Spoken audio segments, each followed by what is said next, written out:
Welcome to the Mostly Pod Out at Night. Mostly, I am Graveyard, joined by my co-host Salem. Hello. This is episode 161 of our weekly All Things Horror podcast, and somehow took to 161st episode to do Stephen King.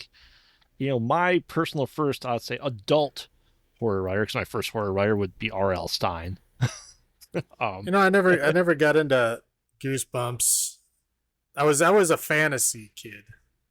I was mm, fantasy and sci-fi. I really didn't get into horror, but I want to say probably my first horror. I think my first horror book that I read was Lightning by Dean Koontz. ooh, that's a I'm good almost one. positive that's the first one I remember reading. I'm pretty Hmm. sure that was the first one. My first Stephen King book was The Gunslinger, which is not really a horror book at all. No. But yeah, it was like on my dad's bookshelf. And I was like looking for a book to read, and I'm like, oh, that looks interesting. So I read it. So that was the first Stephen King book. Again, not very, you know, iconic for a Stephen King book, but it got me hooked on him. I mean, obviously, I love the Dark Tower series, but Yeah. it was great. But yeah, I'm pretty sure Lightning by Dean Koontz was the first. Yeah, I think my first Stephen King book might have been Carrie. And I think that just happened to be what was in my house growing up, was that. Not that there's any other Stephen King in the house growing up, but I had that. I read the Jaws book, and my sister had R.L. Stine. She had the Fear Street series. So I kind of read those and then got into Goosebumps. But yeah, like I said, it took a long time to get here. But we have writers and directors were able to be part of the Dollar Baby program. For those that don't know, that's where you're able to buy the rights to the Stephen King for $1. And it gave us some of the best and some of the worst horror movies kind of ever made. Notoriously bad and notoriously good. It's amazing, just a huge spread that exists with it. But yeah, tonight we'll see how much they can suck, haha, because we have vampires.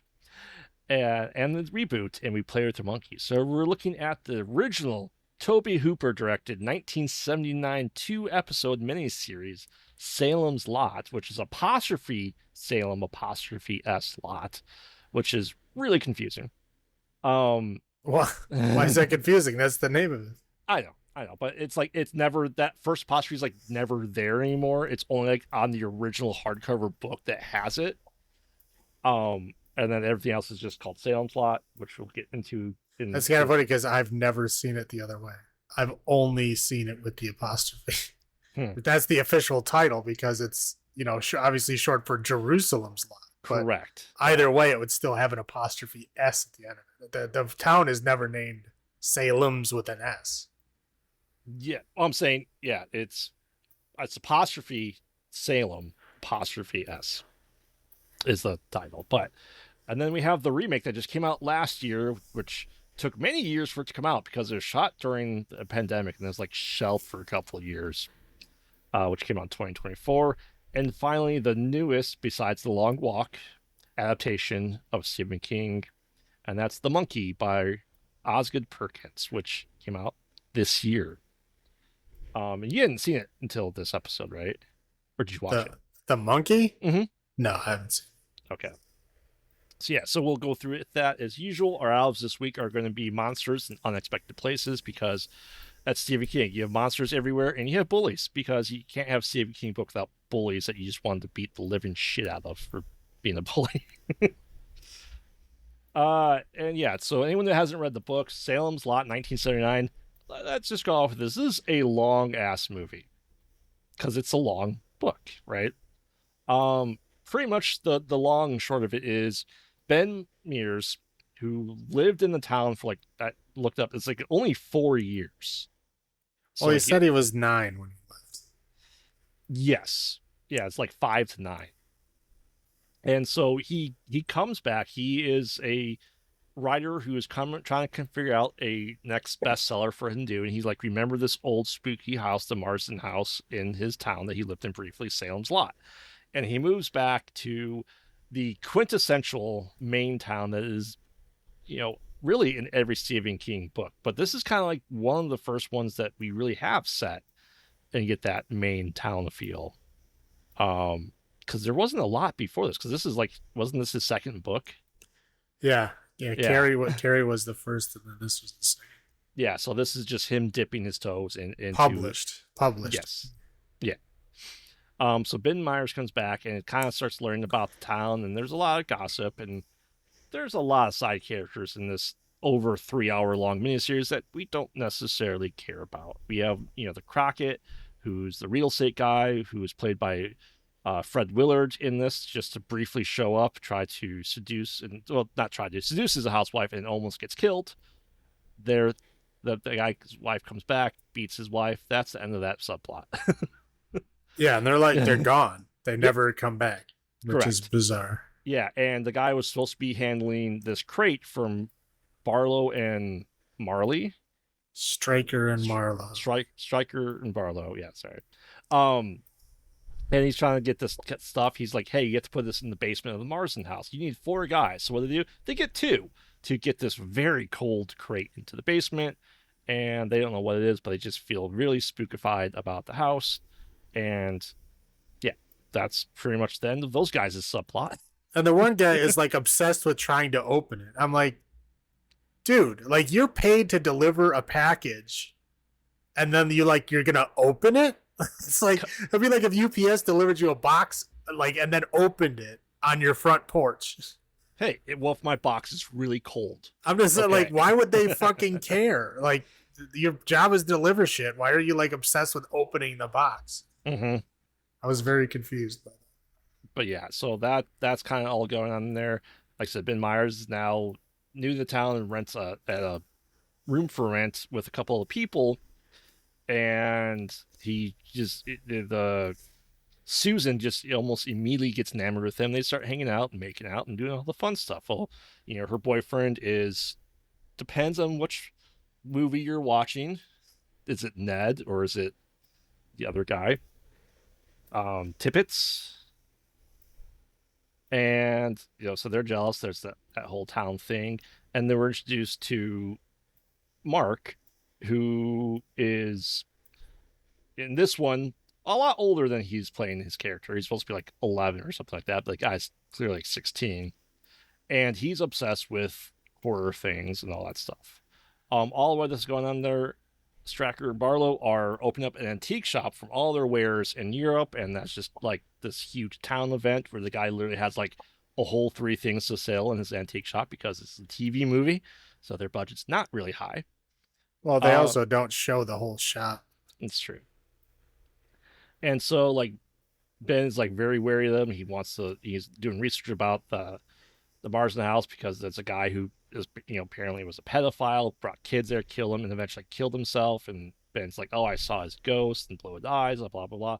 Essentially establishing, I'd say, poorly in this adaptation that the house is evil and the track's evil.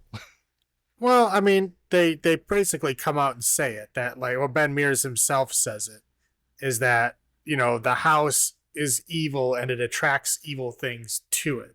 Mm-hmm. So in the time that he was there, it was like, of course, if there's a pedophile in your town, where's he going to go to, molest children? He's going to go to the evil house. Right. That's fair. So yeah, but there was all Yeah. kinds of murders in the past that happened there, and again, he was obsessed with that house and evil things happening there. But anyway, he went back there for inspiration to write a book Mm-hmm. because of his fear and because of the history. His book never gets written. So, so I anyway, mean, yeah. it So might. that's true.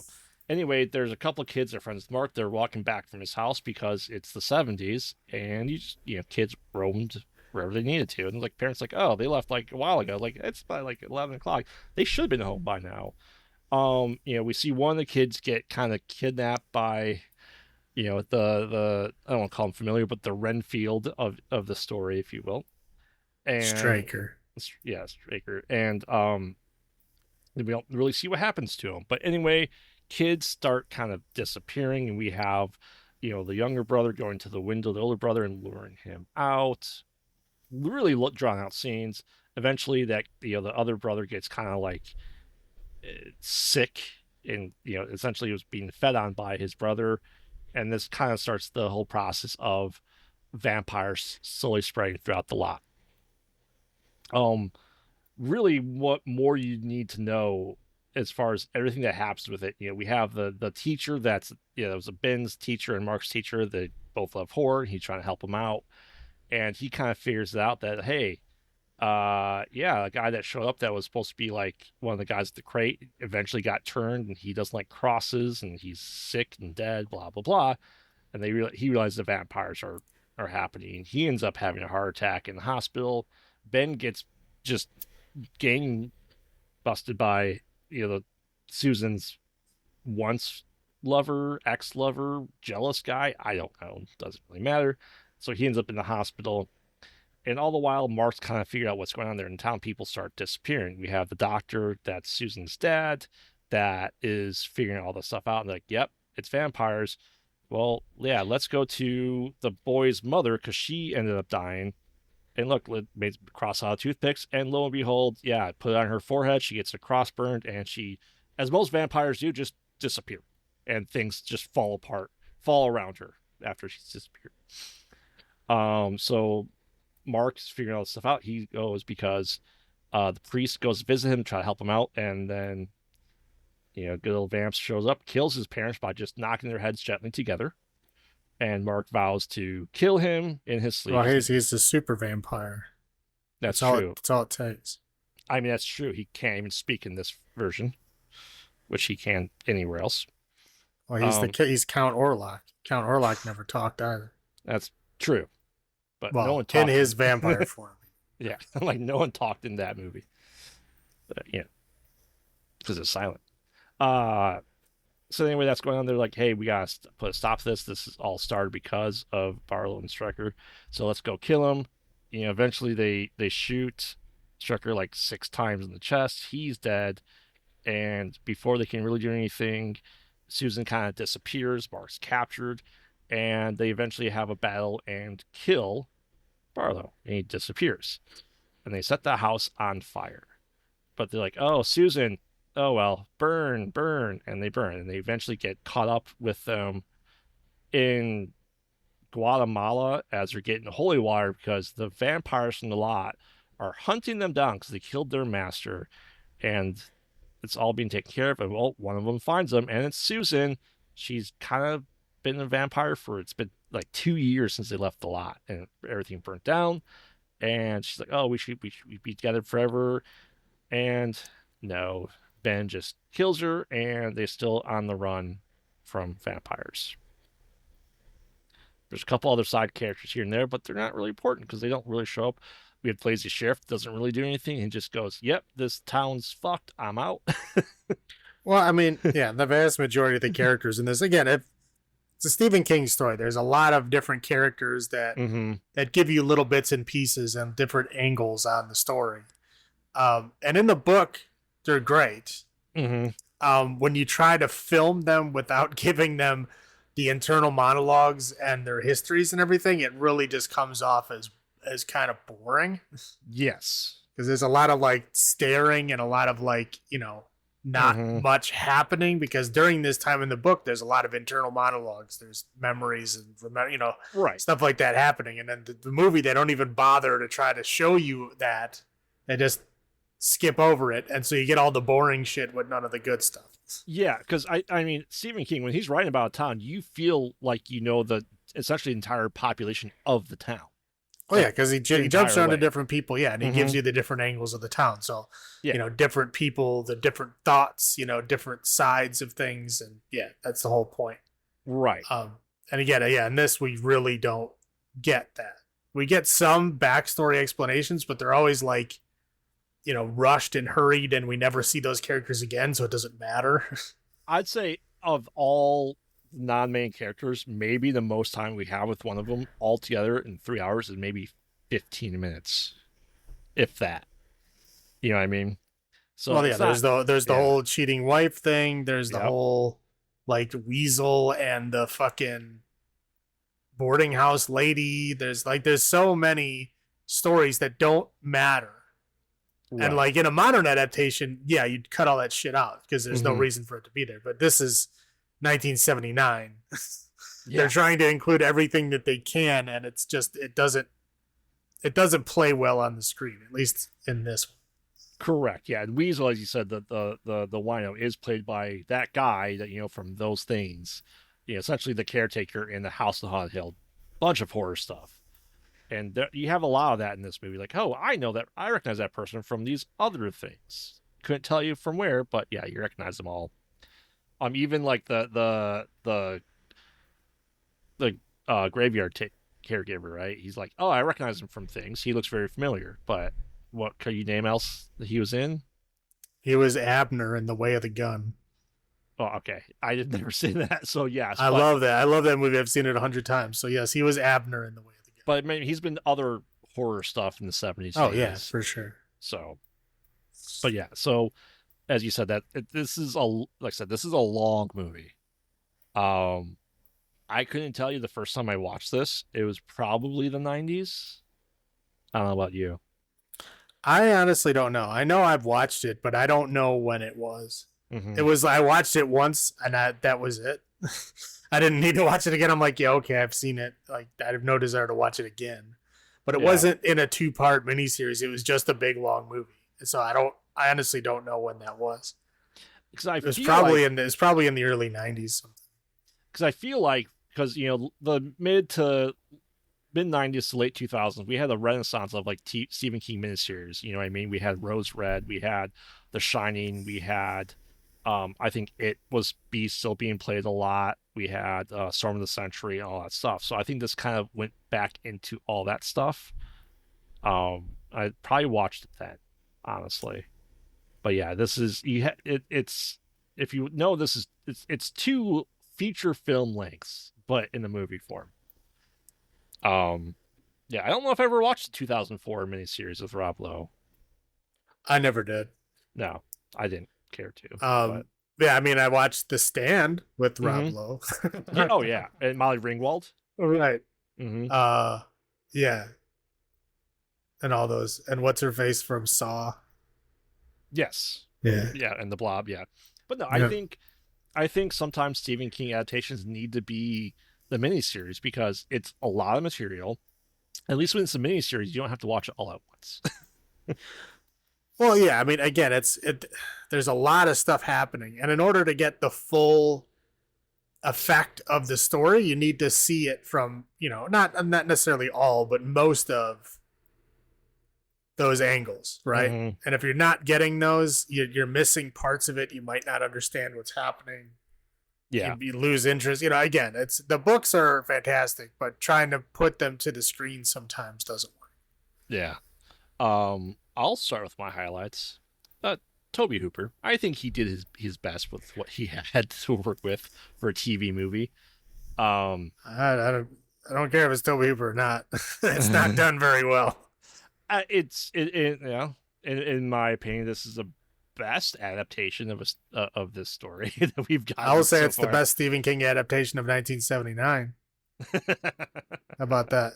Okay, I'm saying the best adaptation of Salem's Lot. Um, I haven't and seen the other miniseries, so I don't know. uh, yeah, and what I think is interesting, which the kind of something that you were missing in this movie that's in the book, and is actually talked about in the 2024 one, is that there's the faith versus faith, because what you don't really learn about the priest is he is not a good priest. He's questioning his faith and his faith going against the faith of the vampires. Ultimately, he loses. But I think this is just an interesting thing to do. Granted, we didn't need structure there in the 1971 because they unfortunately made Barlow not talk, and he had actually things to say. But it's interesting to What see that what what happened to the priest? he got turned. Actually, I thought, Nope, didn't he? No, in the book or this? in the book. I don't remember. He got on a bus. Oh, And then when he got off the bus, he was in the Dark Tower series.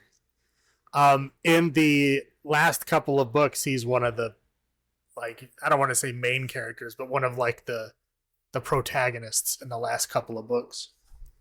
Well, I think they realized that the Dark Tower is never going to happen well, so they just kill him in both of the versions that we watched. Well, I'm just saying that it's Yeah. he just shows up as a character in the last one, and that's simply because Stephen King tried to link everything that he Hmm. could to the Dark Tower, and everything that he couldn't find a link for, he just straight up put it in the Dark Tower, Well, the Man and in Black from The that's how he Stand did it. is the Man in Black Right. from the Yeah. the Randall Dark Tower. Flagg RF. Yeah. Right. Yeah. It's that right, but Hmm. like Salem's Lot didn't have any connection at all. So in order for him to have a connection, he just had a character from Salem's Lot show up in the Dark Tower series, and bang, there you go. Now they're connected. Nice. That's what he did. Um, and that's about all I got for this. How about you? Um, yeah, like I said, there's a whole lot of that guy, right? Mm, You said he already called out Abner and Fred Willard. Susan is the wife in Die Hard. yeah, she's missing Holly McLean. Gennaro. Yeah. Yeah. The sheriff is Baron Harkonnen from the '80s Dune with David Lynch. It's just a whole lot of people of like I've seen them in like one thing that I Yep. remember them in. But yeah, they're in this and they're there. Hmm. I mean, the kid being into like old school horror stuff is fun because this is 1979. This is like you're a weirdo Oh, if you're yes. into that stuff. But it's also not that much stuff to be into. There's like your classic monsters, but that's really it. Oh, that's all he's into is classic monsters. Well, I'm just saying that's all there was. There And wasn't Trog. much else. Yeah. And Trog. Um. Yeah. So, and it always makes me laugh every time. Is every time somebody goes somewhere that's fancy, right? Hmm. So if it's like a dinner in a fancy restaurant, or if it's like you're going to a party at a rich person's house, anything that's supposed to be quote unquote fancy, there's a 95% chance that they play Vivaldi's Four Seasons. Hmm. And when you go into the Straker and Barlow antique shop, what's playing in the background? Of course, Vivaldi's Four Seasons. It's funny that it goes back that far. But yeah, it's like again, if you've heard Four Seasons and know it, and then watch any movie, anytime a fancy thing comes up, it's almost always that. And if it's not that, it's some generic Beethoven. Right. It's either one of the two. Hmm. But usually it's Vivaldi because not many people know it off the top of their head, I suppose. So they get away with it, but they recognize it as the fancy song because when fancy stuff happens, it's always the song that plays. And again, I like that cheating wife subplot. I wish there was more to it or something happened there. Besides Like, the empty shotgun. yeah, well, yeah, he didn't shoot the guy, but it was a cool like scene, right? Hmm. It kind of turned you away, and then of course Fred Willard like gets attacked by the vampire, and he quote unquote dies of a heart attack right afterwards. And then I think there's a scene of like that guy and the wife like driving out of town, and that's Yeah. it. It's just over. But it was before like the vampires took everything over, so Yep. it's just a bizarre thing. Like in the book, I'm sure it's great. I read the book so many years ago, I don't remember, but it's just a weird example of like what's happening with these side characters that get little stories, but then they just dissipate. They just float away. Hmm. And again, in the book, it's great. If you're in a full mini series, great. You add some flavor and some angles and all that kind of stuff. But like in a 3-hour movie version of this, like no, there's no point to that. Focus on the main story. You don't have enough time to do anything else. Okay, you want me to go on my low points?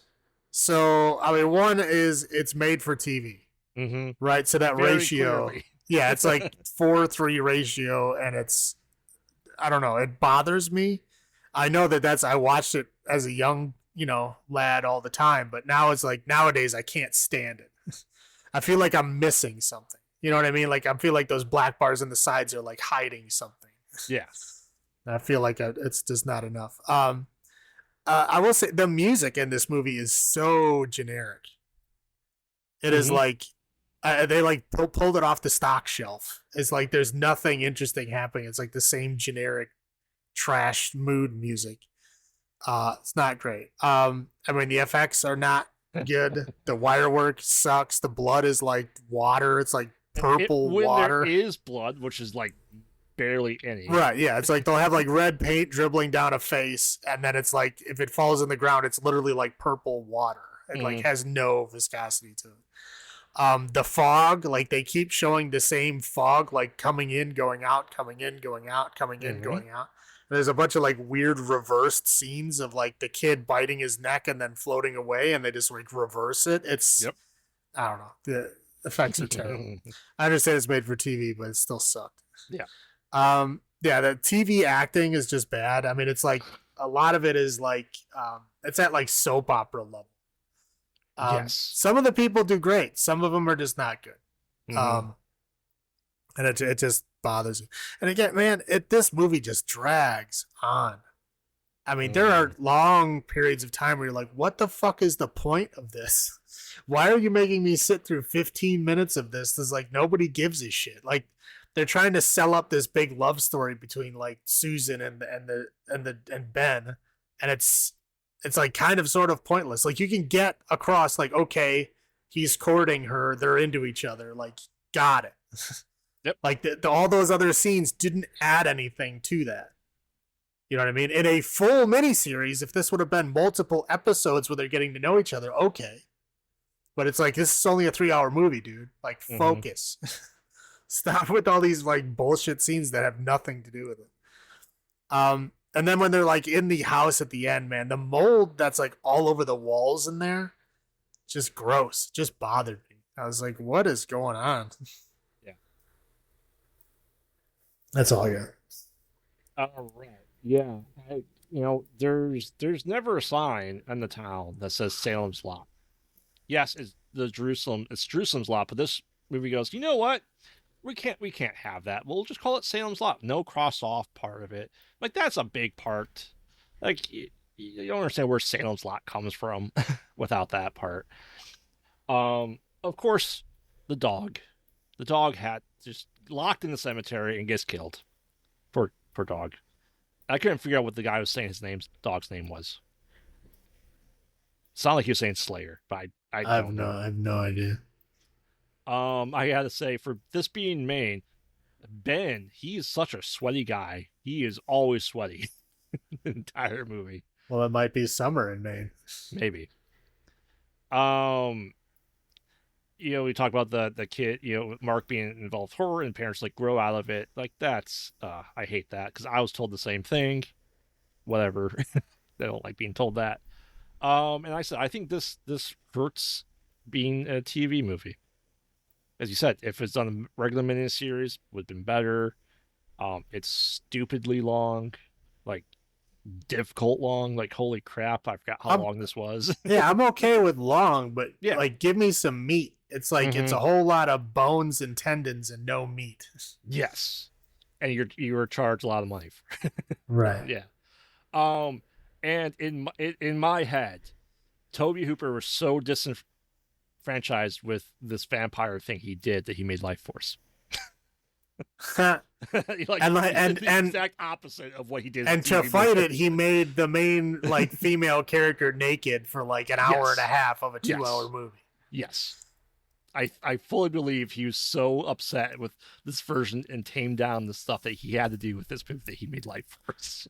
That's what I always said. Like Life Force, I think would have been a much bigger movie if she literally wasn't naked for like 75% of the movie, and like full naked. Yeah. No, yeah, that's what you're talking. There's nothing. She's not wearing anything at all for and like an hour and a half of the movie. Yeah.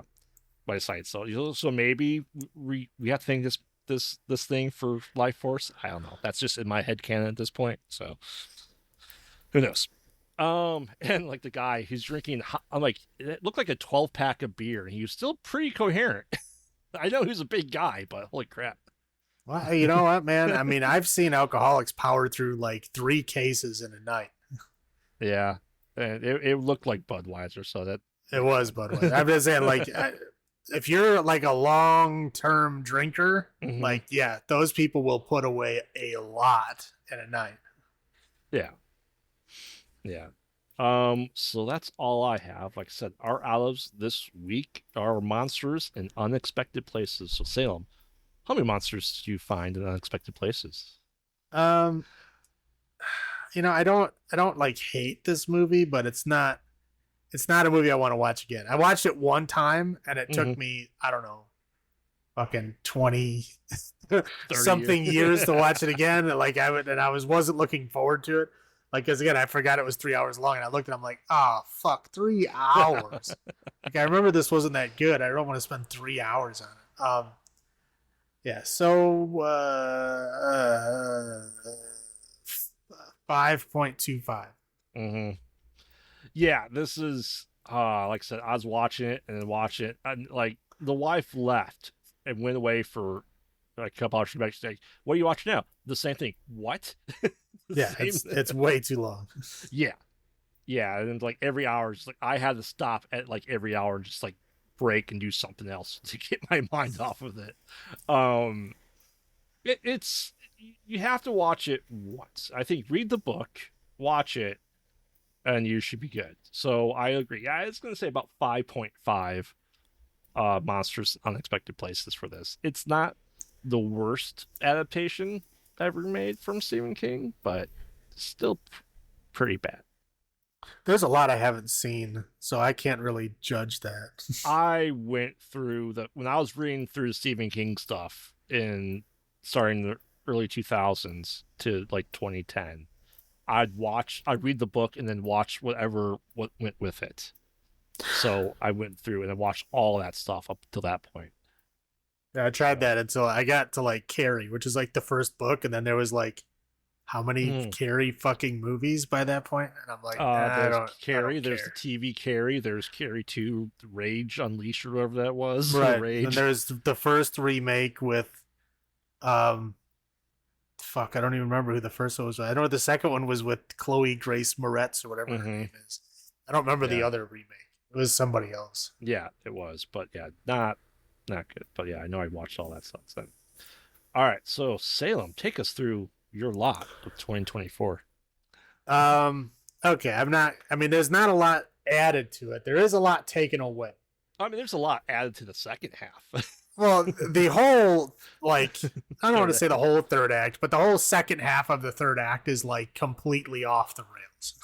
made up for this Yeah, movie. right. Yeah, we'll get there. But essentially, like the whole beginning of the film is cut off, and it literally Mhm. opens up with the guys delivering the box, Yes. which cuts off like what at least like 30 minutes of movie before Mhm. that point. I mean, it's a lot. So this movie's only like 2 hours long, so that's like half of what's missing is everything introducing you to the town and the characters before the box is delivered because you know who everybody is by that point. Mhm. And like I said, the guy and the whole cheating wife thing that happens while the box is being delivered, so none of that happens. Well, he's like an 80-year-old man now in this. So Right. yeah. None of that happens, and we combine the cheating wife with Susan, and they are now the same character. Oh, we combine a lot of characters. I'm just saying, like they're now the same character. So Ben meets her immediately upon looking for a place to rent. So like Mhm. that whole thing gets fast forwarded.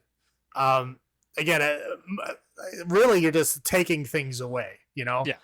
The same stuff happens. The kid gets bit. His brother he goes and bites his brother, and then he's sick, and then the mom dies. It's the same pattern. The same thing is they finally convince the doctor, of the vampire because they watch the mom come back.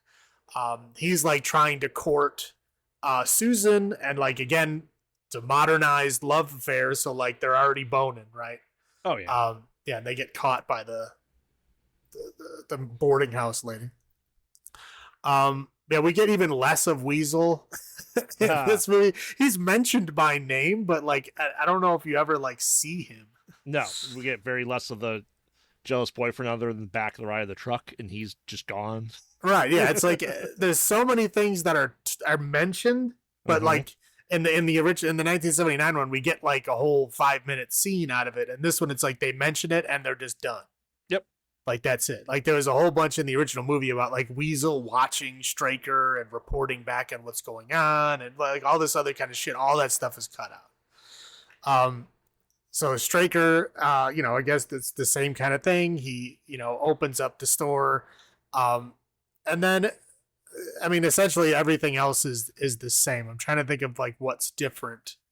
Um, Mark now likes Houdini a lot too. yeah, Mark, he's really into horror, but for some reason is into Houdini. I think that's literally all of that shit Mm-hmm. is linking him to the one scene where he escapes. It's like trying to give you a reason why he can escape. Oh, that's the entire purpose. Yes. Right. I mean, in the original one, he did have the whole like tie me up and I can get out of it. Like, it's not like it wasn't in the original, but this one is like there. And it's pretty much, he goes into the house.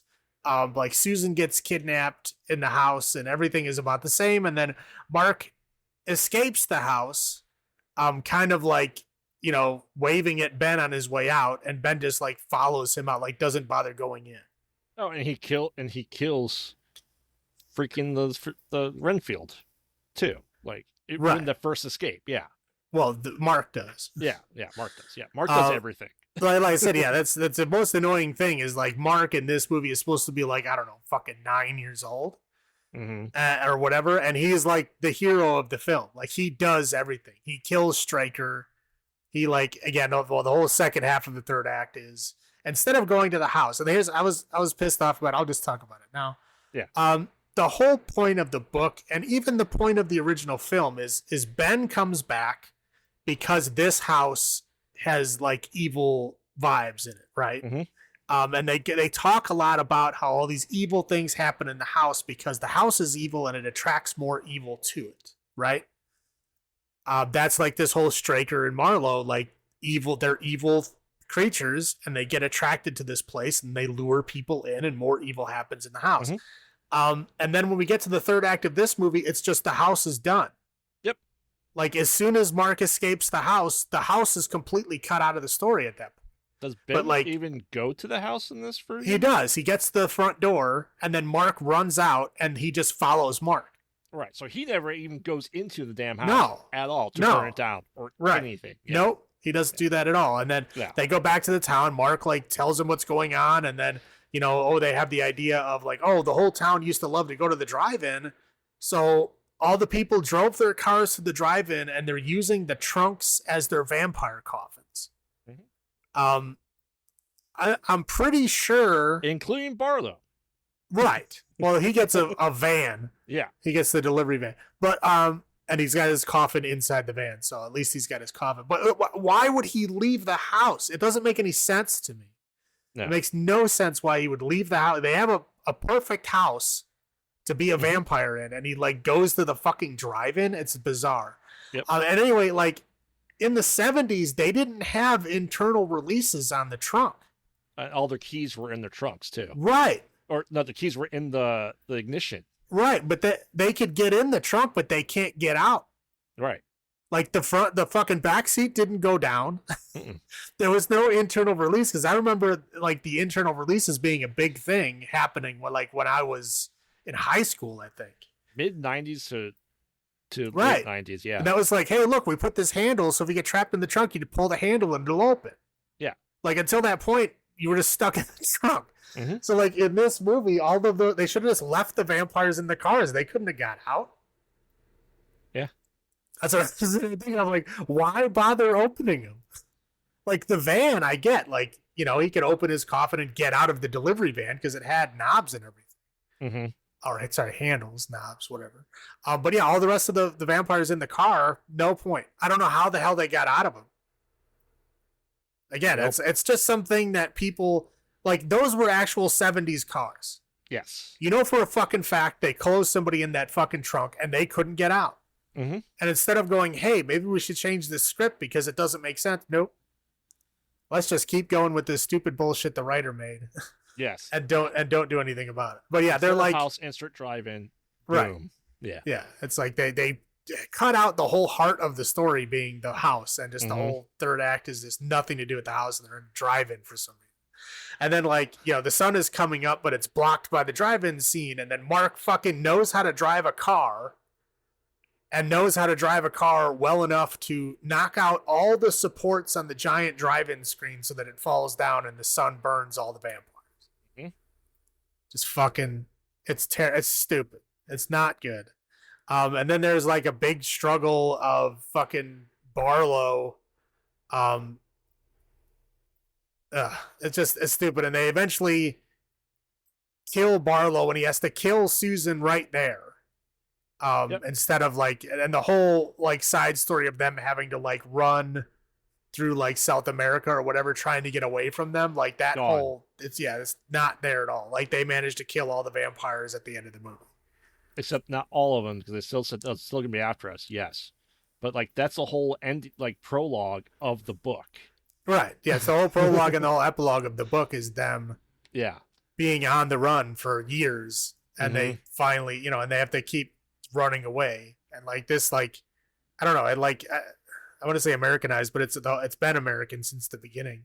But Mm-hmm. it's like, yeah, they like, I don't know, stunt the growth of the film by just taking out a lot of the, the energy and what I think is the fun stuff. They just cut it all out.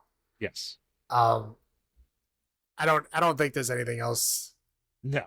to talk about there. I mean, the major changes are just the condensing of things. They cut a lot of stuff out, and then the whole drive-in being the third act. I don't that which doesn't make any sense at all. The other Right. stuff I get. You're trying to make a focused film. Again, the first one dragged on. I get why you're cutting stuff and condensing stuff. Makes sense. But the drive-in thing is unforgivable. Oh, this feels like a soulless cash grab, Correct. and it feels exactly like that, and it's exactly what you think it is, Right. because they just don't understand the story, honestly. So, do you want to do your? Was this your first time seeing it? Yes. Yeah, this one, yeah. Yeah. This is my second time. I watched it last year. I think I told you last year, don't watch it. Yeah, I didn't bother.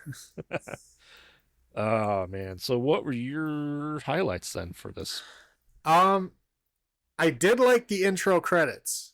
Mm-hmm. I thought it was pretty cool. It was like showing like the map, and then it was like spreading blood from the map, and like all the places that Straker and Barlow went. It was like blood trails, like showing you where they went and where they went to. There was like a Mm-hmm. whole kind of mini story happening in the beginning when they were talking about he was on the cargo ship. There was like all these unexplained deaths on the cargo ship, kind of like Dracula was, like Yeah. all this interesting kind of stuff that, of course, they don't talk about in the film at all. But the intro credits were interesting, and I appreciate that. Um, the only other thing I really have is when they were in the bar, they played "Hurdy Gurdy Man" by Donovan, which I like that song a lot. Do you know what a hurdy gurdy is? Yes, it's like that, like turning metal Right. It's guitar. like it's like a guitar with a big crank on it. Yeah. Yeah. Yeah, I Um, watched people play it like doing like metal songs on it. Yeah. yeah. So, you ever see the show Britannia? No. It was a show I watched. I thought it was pretty good. But anyway, the Hurdy Gurdy Man was the intro song for that show. Okay. And that show had the governor from Walking Dead. Also had Kelly Riley. She was Yeah. the wife in Eden Lake. Yeah. Yeah, but it was a good show. It was about like the Roman conquest of England. Okay. It's Britannia, that's why they call it that. It was interesting. I watched all of it. It's obviously been canceled. I think it had like 2 seasons. Second season was not very good. Hmm. But that's really all I got. Yeah, I mean it is updated, so therefore it's like gory at least, way more than T1 obviously, so I appreciate that. I'm okay, so the first time I saw this, I go, they're not gonna do Susan that way. The way this movie's going, like they're gonna make her live. And I was pleasantly surprised they kept that aspect in, that she gets turned and she has to be killed. I thought for sure the first time, like they're gonna ruin this even more and keep her alive for some stupid ass reason, have a happier ending. Well, that's So I'm what they did glad. with Speak No Evil in last Yeah, week. They gave it like a horrible ending. oh yeah, and that's what I thought for sure this was going to do the same thing. But I was pleasantly surprised they kept that in, because they actually made her like honestly a bigger character in this than the TV Well, yeah, character. because she was also like three different characters wrapped up into Correct. one. So. Correct. That's yes, that's very, very true. So, uh, I mean, and I guess the acting's better. I mean, the acting is better, but in comparison, uh, that's what I have there. I'll go in my low points. Obviously, the string heavy from the source. The whole fucking drive-in is so. It makes me so angry. It did then. It still does after rewatching it. The combining of characters is just so atrocious. There's so many good characters in this book, and they just somehow made the town feel like there's only 5 people in it. You know what I mean? It's just piss poor at it. Um, and they suspect Barlow and Stracker like immediately. It's like without any question, it's them. There's no investigative work. There's no like, watching people to see what there's nothing. It's Well, it's like like it's immediate. Barlow. He's a vampire. I'm gonna kill him. Right. Where did you come with that? Come up with Right. that conclusion? It's like immediately. Yeah, I'm just like, holy crap! Like that is just honestly we know it, but like, god damn, you guys are jumping the gun really fast. And yeah, the whole mark of it all because he does it all, and not much of a point of Ben in this story, honestly. Right. Like I said, all the cool things get done by Mark. Mm-hmm. Like Ben is just there because I don't think they didn't think they could get away with an 8-year-old boning a 30-year-old. Yeah. So that's the whole reason Ben is there. Yeah. He doesn't really seem like he gives it like he's there for the story in the slightest. So that's to me very egregious and loses the heart of it all. How would you? Yeah, again, like the whole beginning is missing. I mean, like significantly, not only the prologue part, but like a big beginning where you're supposed to like know who the people are. Like when the box is being delivered to the house, like Ben isn't even in the town yet. No. Like it's like they skipped that much. It's bizarre. And they revealed Barlow way too early. Yes. Like in the original one, like we had to wait like 2 hours before you see Barlow, and this one it's like you see him within 10 minutes. Yep. It's like they gave it up way too quick. Like yes, I know like the whole his image is on like all the Salem's Lot stuff. We all know what he looks like now, but in that movie they give it away really really fast. Yeah. And the movie obviously takes place in the 70s, but they don't tell you that. I think one newspaper said 1975, so it takes place when it was written. Right, I get that, but like they don't tell you that. No. So like you're watching it and you're like, what fucking era is this supposed to be? Because it takes you a minute. Like, okay, does anybody have a fucking smartphone? Because a lot of times you can't tell by clothes. Well, and I'd say that Maria is quite savvy for medicine and stuff like that for a doctor in 1975. Right. I mean, it's bizarre. Like, yeah, okay, I get it's supposed to take place in the 70s, but like you're putting a lot of modern shit in the 70s that doesn't really fit. But anyway, it took me a while to like try to understand what the fuck time period it was supposed to be. The whole bully scene with fucking Mark is just pointless. There's no reason for it other than to show like, oh, Mark's a nerd. Like, we already knew that. Like, we don't need a scene to prove that. It's just stupid. We have to have a reason for him to go kill Barlow right away because he doesn't take shit from anyone. Yeah. Sure. And like, okay, crosses in the original one, like, yeah, they had a power, right? But like this one, they're like super powered. Like once you're holding a cross, you have like magic telekinetic powers. You can like shoot fucking vampires across the room. It's a fucking flashlight, so you can see all the darkness around you.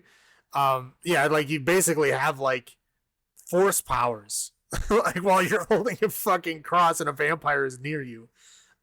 It's just bizarre. And then sometimes it does and sometimes it doesn't.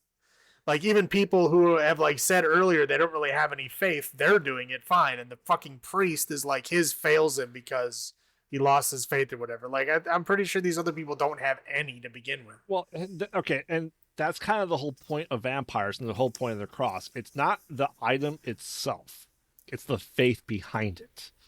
It shouldn't matter if it's a cross or the Jewish Star of David. It doesn't matter what it is, as long as the faith is what's behind that symbol. It's Right. supposed to do it. But yeah, but they make a point in the original one, like they say, "Oh, bring a crucifix." It's like, well, I'm Luther, right? Yeah. So like, how is holding a fucking cross gonna work for you? It's not.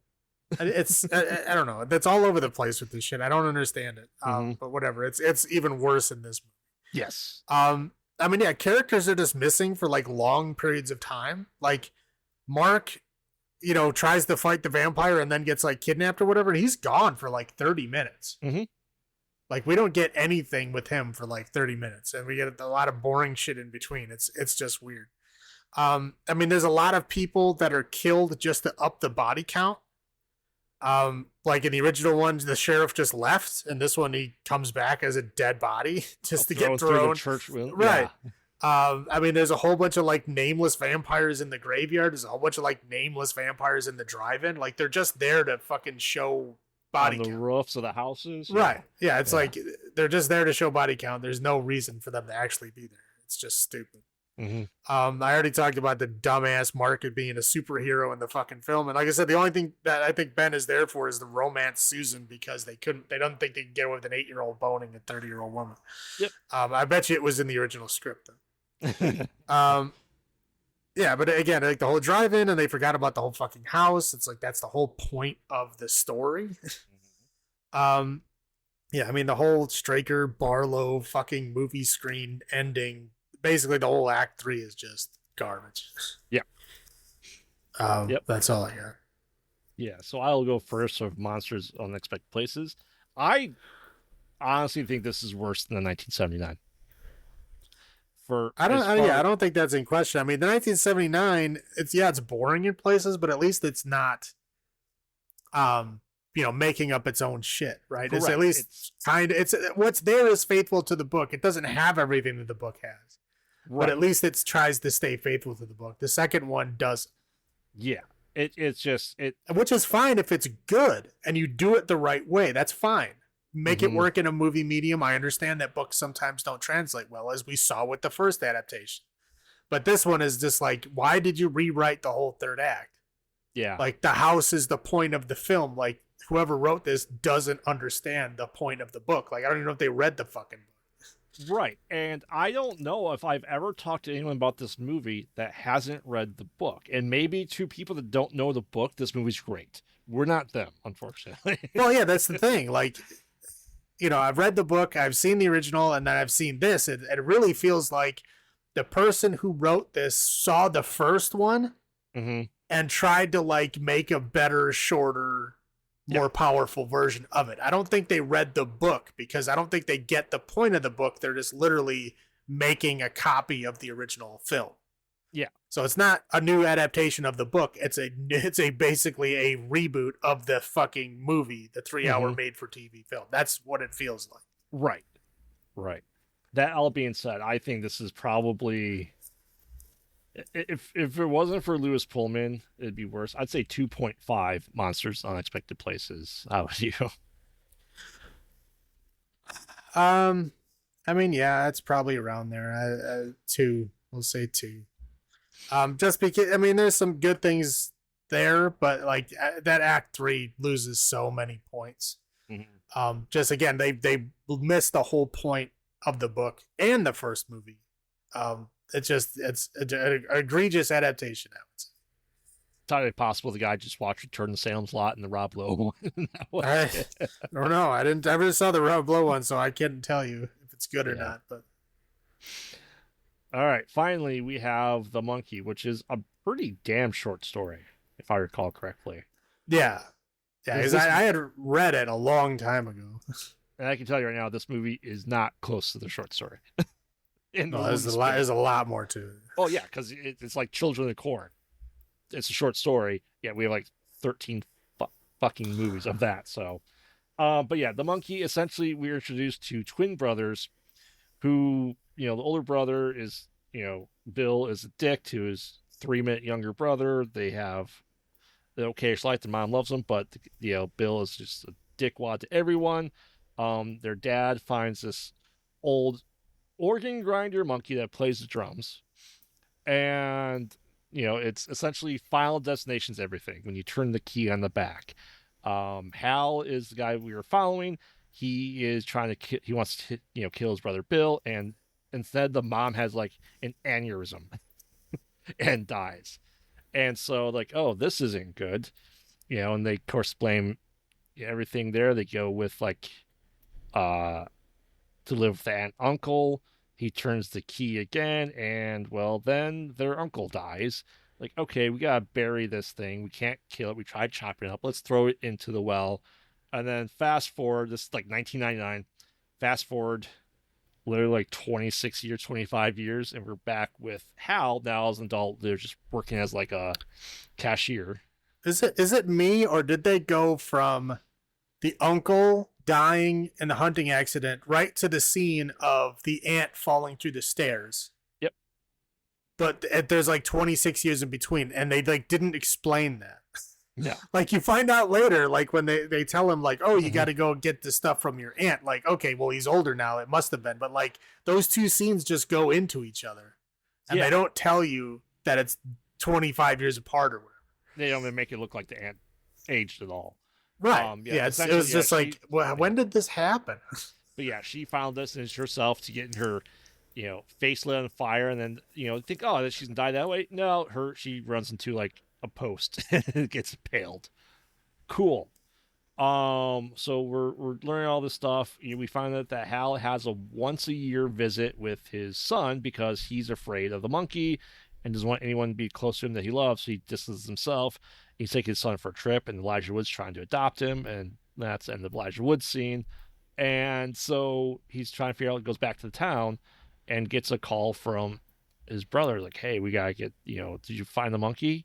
No. And like we find out that some stoner kid like took it at the estate sale, that the Hal goes back to the aunt's house and talking to real estate agents, like, I'm just looking for the toy monkey. And Final Destination shotguns blast her body completely apart. His son PD is trying to learn all about his dad before the adoption happens, and never sees him again. He's like doing this family tree, and it's like, yeah, I don't have any brothers, I don't have this, my mom died from this, blah blah blah. And we're finding out that, you know, all this going on here, and that Bill was trying to find the monkey for a number of years now, like in 2016, so like 8 years. He kind of forgot about it, but then he couldn't stop thinking about it. He realizes that, Hal must have wished him dead and instead killed his mom. So he's trying to get revenge and trying to find a way to get Petey to turn the key on the monkey, because he was under by Mrs. Monkey in the phone book, trying to find it, going to every yard sale and stuff like that. And he thinks that the rule is if you're the one that turns the key that starts the drumming, that you can't get killed. Now, what reason does he have for that? None. But that's what he thinks. So if he thinks if his nephew Petey will turn the key, they'll be fine. So the stoner guy wants his money, wants the monkey back, who becomes obsessed with it, and he kind of dresses up as his long lost dad's cop uniform and took his gun and takes Petey and Hal to Bill to get the monkey back. He dies in a very wasp hornet through the face and eats him from the inside out, essentially trying to get back out.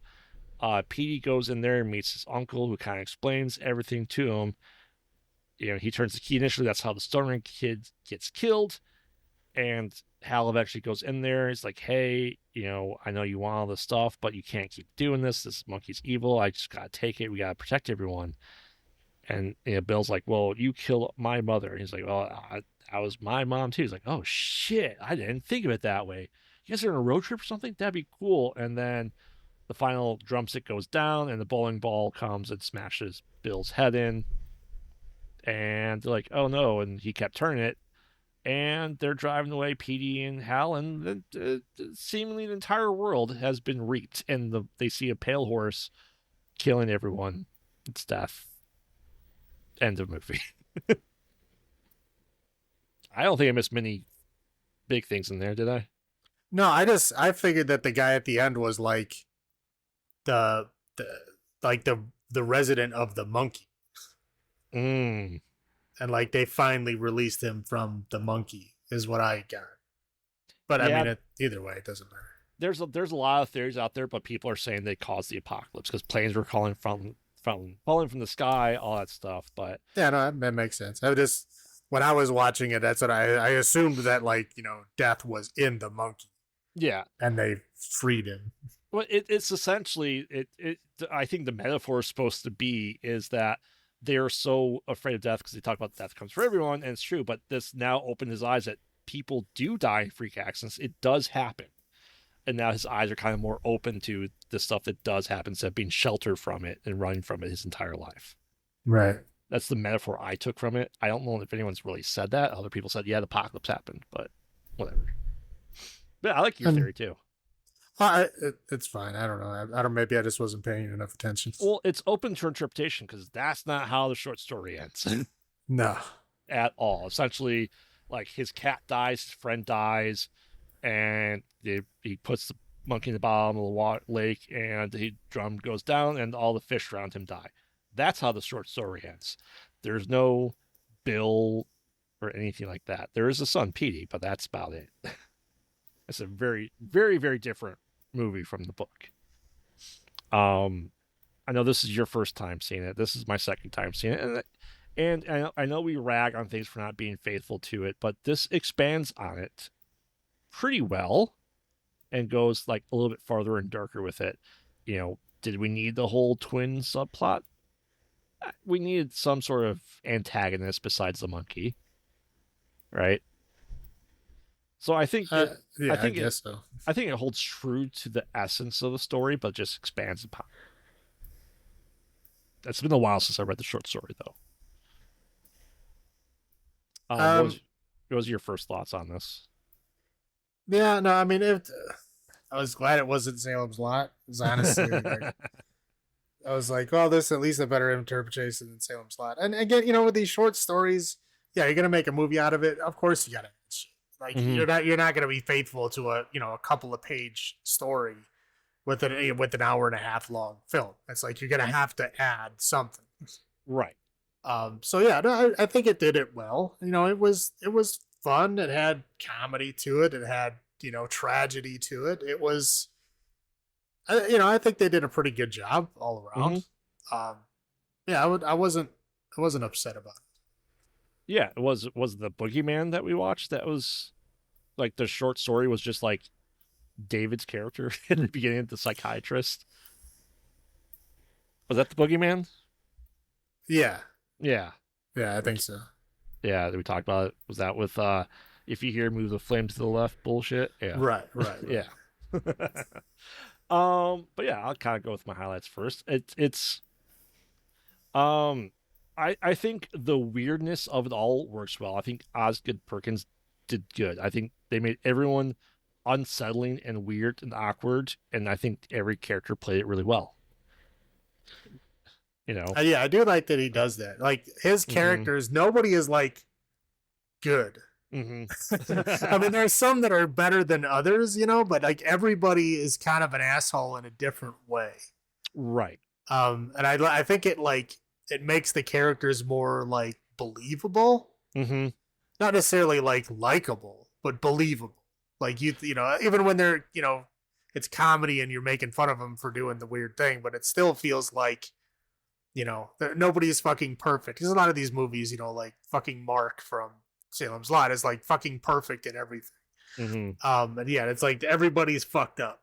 In these movies, nobody is like the good person or the altruistic person. Like everybody is an asshole in one way or another. Oh, easily. I thought Maslany was fantastic in her short role that she had here. She is fantastic. Did you ever see Orphan Black? No. Oh man, like if you are a Maslany fan, you need to see Orphan Black. Like she's fucking amazing. She does like 10 different roles. Like there's so many scenes of her acting with herself. It's crazy, and she does a fantastic job. I should watch it. I am a Maslany fan, and I've seen snippets of her. Like there's like 6 of her in like the same room. Yeah, That's Yeah. like the whole show is it's all about clones, and she's like she plays all these different versions of herself, and it's pretty Hmm. cool. There's one that's like like a Russian assassin. There's one that's like a suburban housewife. I mean, it's like, but she kills it, and these characters are talking to each other, which means Hmm. she's acting to nothing, and then acting back to nothing, Yep. and it still makes these great scenes. Like she's amazing. Yeah. Um. Yeah. I like the monkey design in this a lot. I It think was, yeah, it was pretty cool. I think the between the practical and CGI, I think it melds well together. I really do. And as I said before, it really expanded the lore of the story. It's the only way to do a story like this that's not just like a 15-minute short movie, you know? Yeah, like I said, it's there's nothing wrong with expanding on something. It's just I get upset when you ruin like the whole idea of it. Like the Hmm. second Salem's Lot, the first Salem's Lot, yeah, it's boring in places. It's not great, but it Yeah. never tried to be unfaithful to the book. Hmm. The second one just straight up fucking made horrific changes. Oh, it's wiped its ass with the book. Yes. Uh, And I think said Osgood did really well with the short story he got, and really wasn't an adaptation of this, and he kept the essence of the story, and I think that's just apt. As we said, critical to an adaptation from a comic book, from manga, whatever it may be, into this medium. It has to be the heart needs to be there, and I think he captures it perfectly in this. yeah. That's what I have. What are your highlights? Highlights. I really love the cameos. I mean, I don't know if you can really call Tatiana Maslany a cameo. I guess it kind of sort of is, but Adam Scott. yeah, Adam Scott's amazing. Like Elijah Wood in his weird little scene that he's in, Hmm. with his shirt with the goofy nipples poking. Like he's trying to be uncomfortable. I get it, and he's good at that. Hmm. Like I said, Elijah Wood is great at just about everything he does. He can do comedy. He can do, drama. He's Yeah.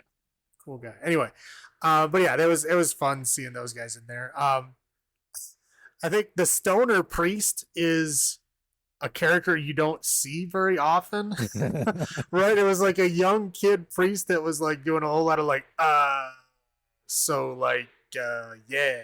Geez, that sucks. Right. Yeah, like the young boss, like the young boss is obviously like a decade younger than he is, and is just sitting in his office and just like vaping. Hmm. Oh man, that sucks. They're just characters you don't see very often, and they were done very well. They were very Oh funny. yeah.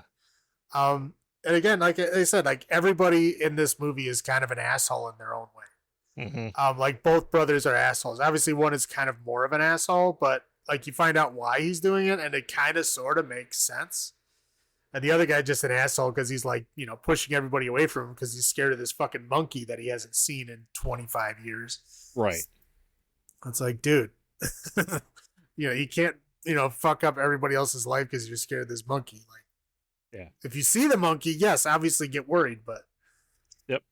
um, anyway, so let me go to my low points or Hmm. Yeah. okay. So the lady bullies, Hmm. I mean, that's another thing you don't see very often, but yeah, they were very mean. Hmm. And the fucking brother was like helping them. Like, I can't imagine the level of betrayal it would be to like the bullies that like took your pants and make you walk home with no pants. And then the next day your fucking brother is like helping them, Yeah. like fuck with you. Like, dude. Oh, Yeah. man, what a betrayal that is. I was not a fan of the Final Destination shit. Like, people could just fucking die. Like, some of the people just die. Like the lady that gets hit with the shotgun. Like, okay, that's a goofy, weird accident. But like some of them, it's like, yeah, literally, like fucking Final Destination. Like, oh, is this gonna kill her? Oh no, it's not. But it's gonna lead to this. Oh, is that gonna kill her? No, it's not. But it's gonna lead to this. It's like, that's Final Destination. That's Final Destination's thing. You don't need to steal it. Just fucking kill people. It's okay. Mhm. The CGI, it's kind of, sometimes it's kind of good, but it is obviously very fake. You can tell when the CGI is there. Yeah, it's not bad, but you can tell it's there. And I guess that's what makes good CGI is you don't know that it's there. right? If CGI is there and you don't know it, it's great. If CGI is there and it's very obvious that it's CGI, no matter how good it is, I think it fails in its mission. Um, I think it Are you talking failed more about than it hit. specifically the Hornet scene? Um, the Hornet scene, I mean, like the head chopping off scene, like the body explosion scene, like there's a lot of scenes that are like very obviously CGI, Mm-hmm. and it's just not done well. I mean, if you're just looking at it for like the funny joke, yeah, I get it, but like I don't know. To me, it just again, if you know it's CGI and you can plainly see that, I think it fails at what it's trying to accomplish. Yeah. But yeah, the bees I was not a big Mm-hmm. fan of. I don't want bees in my mouth. That's one of the things that scares me is like bees flying in my mouth. So like having a bunch of bees in your mouth, no thanks. But that's not a thing that bees do. Especially at night. Yeah, like I mean, a gun falling in a closet, getting shot, like okay, unlikely but possible. You know what I mean? Like a lot of these, like the lady setting herself on fire and running into a post, like okay, unlikely but possible. Mm-hmm. Like the bee one is like that's not a thing. that's not a thing that happens. Bees don't do that. They don't all fly into your lungs and then eat their way out of your face. That's not bees don't do that. They've never done that. No. I don't know. Some of these kills, like, yeah, I get it. Like their accident, weird Final Destination stuff, but it just seems like just why? Just make up things that you can't do. Like, why don't you fucking use a bug or an animal that actually does do normal shit? Like fucking like the bot flies, those are the ones that like go in your eye or whatever. Like I don't know, your skin and like larva berries and stuff. Yeah, it's like that's fucked up shit. Like something like that happening. Like there's enough shit in the world that's terrible. You don't have to like make an animal do a thing it doesn't normally do. Mm-hmm. I don't know. I'm probably thinking too much into it, but I didn't like it. How about that? There you go. That's all I got.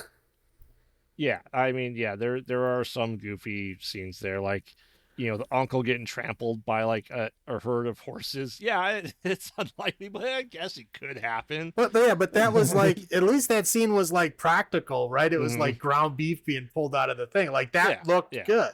I'm sure there was some CGI in there too, but again, you didn't notice it, so it does its job. Mm-hmm. But like, yeah, the head getting blown off, like you can obviously tell that the neck is fucking CGI. Oh, easily. Right. And it's like, to me, that means CGI failed. If you can plainly see it and it's not like an animated film, it fails. I don't know. It's like, I feel like there wasn't a CGI or a lot of CGI in Longlegs, and I was not expecting this much in his next film. Well, I mean, I think it was, it's like a shorter, more fun, not as involved movie. Again, I'm not upset about it. I just, again, I think it failed where it was trying to. Yeah. Bill's hair is annoying me to no end. Yeah? Yeah. It was atrocious. You don't like that new mullet look or whatever the fuck it is? No, I don't. I call it the broccoli mullet. Yeah. I don't know. I found the boss just like his comical way of dying. Just his entire lines was, "Shit, man, that sucks."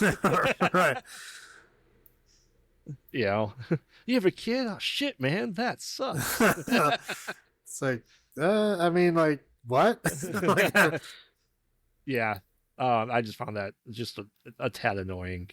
As you said, the bullies. It's just it's a Stephen King. I think he had to add bullies. Just add bullies, and yeah, as you said, just the ability that your brother is with him, like your 3-minute older brother is just like making your life a living hell. Like, how would you not expect him to like dream about putting a bowling ball over your head and smashing your head?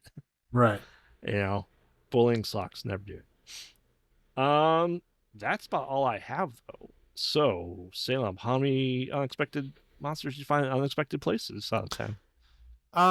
This is obviously, I think, my favorite of these three. Mm-hmm. I wouldn't say it's great.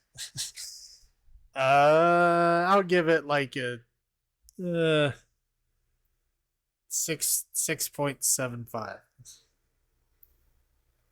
Yeah, I said this is just the right way of doing it without being just.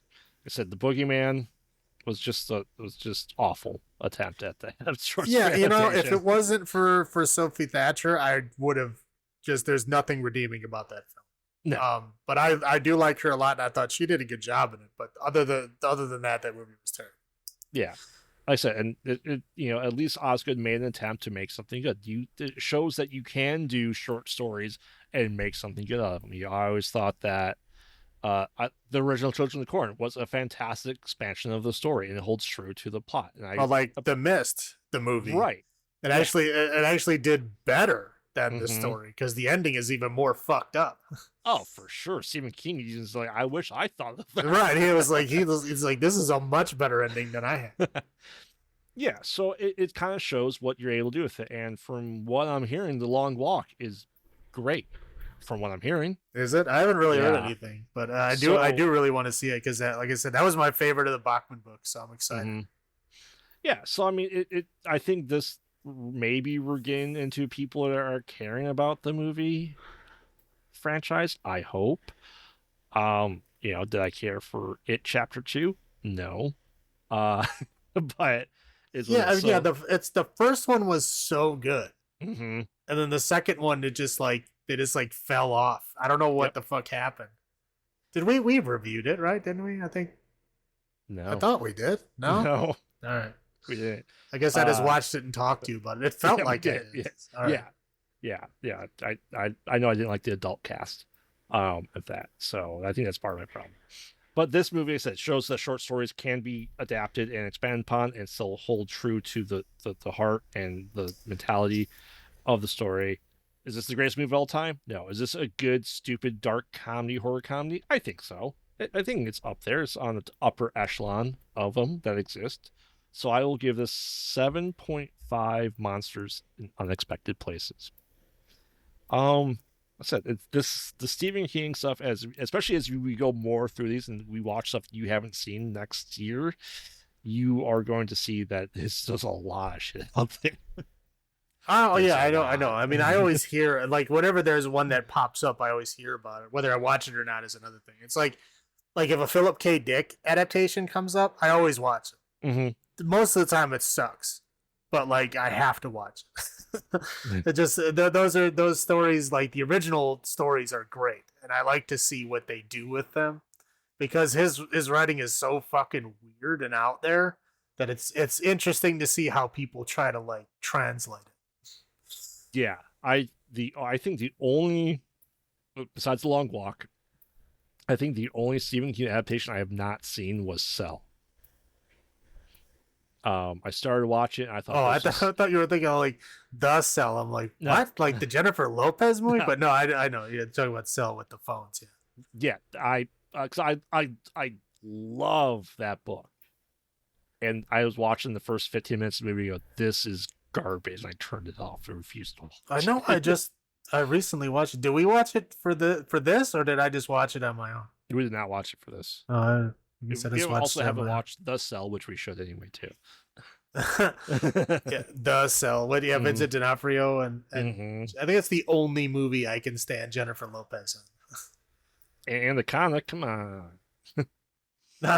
She's like she's terrible in like every other movie she's in. It's like the only Mhm. movie I think she does like a decent job. Yeah. We'll have to find a place for The Cell. What movies that we think would go with it? I don't know. It would have to be movies of like going inside the mind of a serial killer because in The Cell, that's literally what it is. Mhm. But so we'd have to do. I don't know. We could do like Henry, Portrait of a Serial Killer, or I mean, like something akin to that, where it's like trying to get in the head of a serial killer. I think We that already we did could have like a Identity. literally with The Cell and then figuratively with the other ones. Yeah, we already did Mine is. Identity, so we can't Right. put that in there. So, all right. But that would ruin the whole theme. You'd know what happened. Yeah, that's true. Anything else to add to this episode? Nope. All right. Well, are linear stories the best method of storytelling? Why does it seem anthologies are hard to do well? They really seem hard to do, as we did, the VHS franchise a couple of years ago, and there are some pretty bad ones in there. There's some really good ones too, though. Yeah, yeah. And, a slew of classic horror writers got together in the 80s and created two classics with Creepshow and Tales from the Dark Side. Tales from the Dark Side is in the 80s? It might have been 90. Might have been 90. Yeah. Well, I mean, it's close enough, but Yeah. I was saying that really dated me because I remember watching, like, renting. And then the newer one that we're getting into, like by newer is now 18 years old. Trick or Treat, not Trick or Treat from 1986, Trick or Treat from 2007, which is a you've seen it, right? That one, no, I don't think I have. Mm, Creep Show, I've definitely seen. Tales from the Dark Side, mm, I know because again, I remember renting it. mm. I haven't seen them either one of those in a while. I've probably seen. I think I've seen parts of Creep Show, but I haven't watched it all the way through. But yeah, Trick or Treat, I know of it. I've seen the cover like a million times, and Hmm. I just the name kind of threw me off because it looks like a shitty, cheesy horror name. It does. So I just avoided it. Oh yeah, I had no idea it was an anthology movie until fairly recently. yeah, and God, when's the last time I watched Tales from the Dark Side? I said I think that time I rented it back then was like the last time I watched it.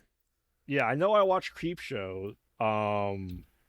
Be right before Creepshow 3 came out because I was so disappointed with that Creepshow 3, which was just atrocious. Uh Man. Yeah, okay. So the TV show was in the 80s. When What's was that? the Tales from the Dark Side? Yeah, no, yeah. I remember watching the show, but yeah, the movie itself I thought was like early 90s.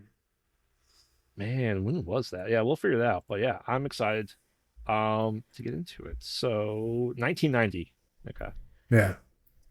But yeah, so join us next time as we dive into that. And remember, we watch bad movies, so you don't have to. And this has been Graveyard saying, have you checked on the children? This is Salem saying, "Long live the new flesh."